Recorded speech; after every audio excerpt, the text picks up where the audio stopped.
This is an extract from Azad News about it's a report about the people who are affected by the shootings during riots in Almaty in early January.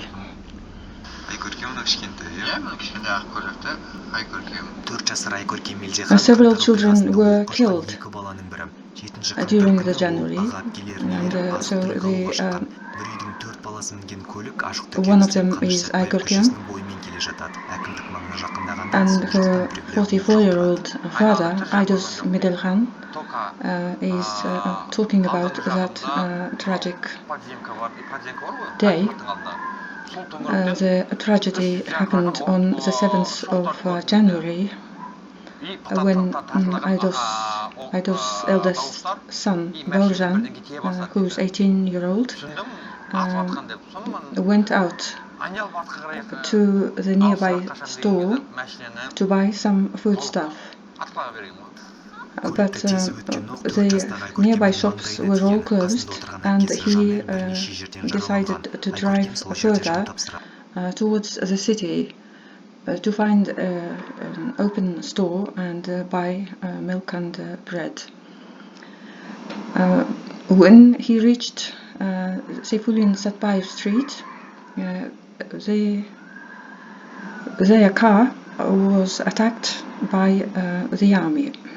Their car was being shot by the army. As a result, Baurjan was wounded on his shoulder as he attempted to turn back and escape the place as soon as possible. But by then, their car was shot 20 times already, and Baurjan was wounded on his shoulder.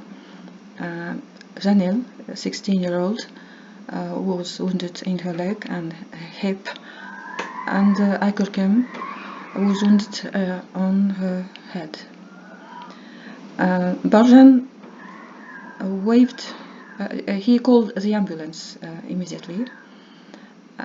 He also waved passing by car and stopped the car. The passing by car took them to the ambulance center, but the ambulance center didn't receive Aygürkem as she was a minor, and she was sent to Children's Hospital, where she died.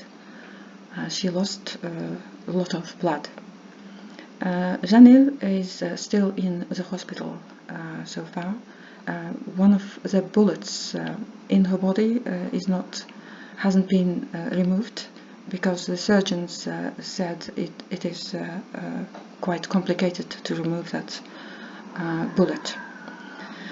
So she's still in the hospital.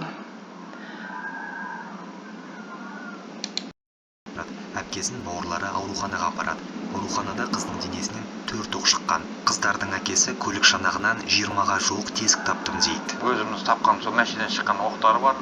Қыздың денесінен шығарған оқтары бар.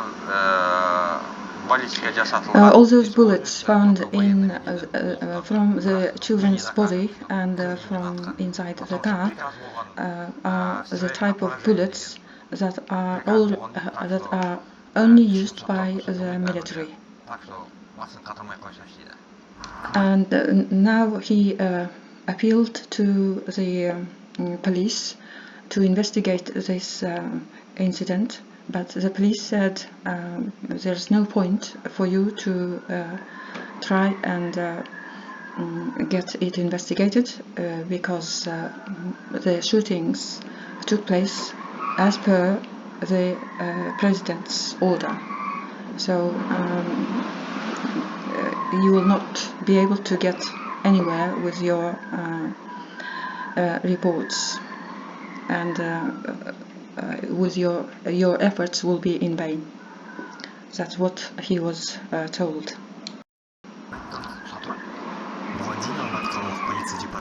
And now the family is the whole family is distressed and deeply traumatized by this event. They are almost falling apart, this family. And he's especially traumatized by the death of his beloved little girl. He remembers her sweetness, and he even tells that he sees her daughter in his dreams quite often, where the daughter would cry and call him or ask him not to leave. So he's in a very shocked state, and he's not working at the moment because of his psychological stress. And his wife is the only earner of income at the moment, who works in the kindergarten, earning 80,000 tenge a month, while their rented apartment costs them 150,000 tenge a month. Before this incident, before all that happened, him and his son were using their private car to be a taxi and earn their money by being a taxi. And now their car is damaged. They don't have a car anymore, so they don't have income. And now he's at his wit's end,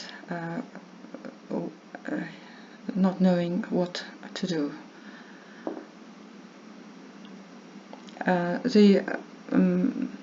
Baojan went to find the shop because all the shops were closed. On those days, shops were closed, schools, kindergartens, all closed. They were staying at home for several days, for 5 days, he said, because the rallies had been going on for 5 days. Because they live in a small rented flat, they didn't have TV probably, and they were not aware of the curfew those days, because they were being announced on the TVs from official channels, and there was no internet, so they were really not aware of the whole situation. Otherwise, Baojan wouldn't have driven closer to the town center.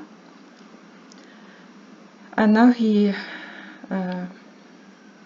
does, anyone wearing a military uniform looks like enemy to him, although he acknowledges that not all of them are the same.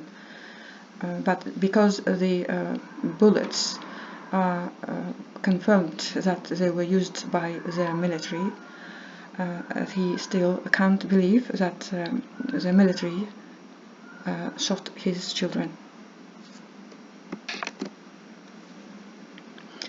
At the moment, actually, the officials are trying, starting from the president, all the authorities are trying to convince the public that there was no shooting by the army of the people, or the army didn't shoot anybody, and they are saying so very convincingly.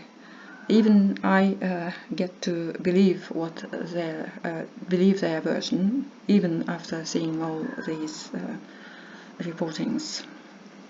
So I'm translating these extracts from the official news reporters in order for the public abroad should know the real story, but not the lies being given by the by the regimes.